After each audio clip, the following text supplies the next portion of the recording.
Daihia ge yinao, Daihia ge dinao,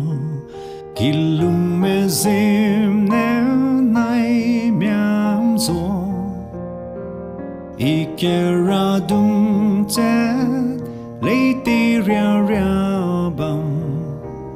Nchu I, nsung lalie,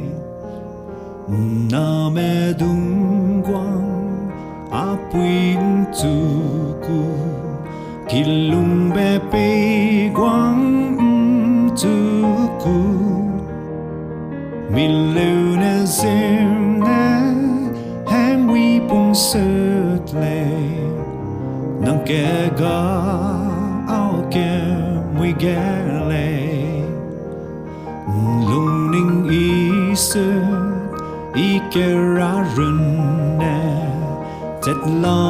liede chang Midung Nchu kenza me Bui runne leitei nang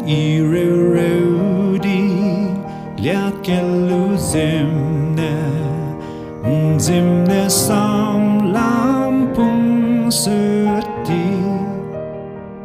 Mipui Keyi chang pung lung pung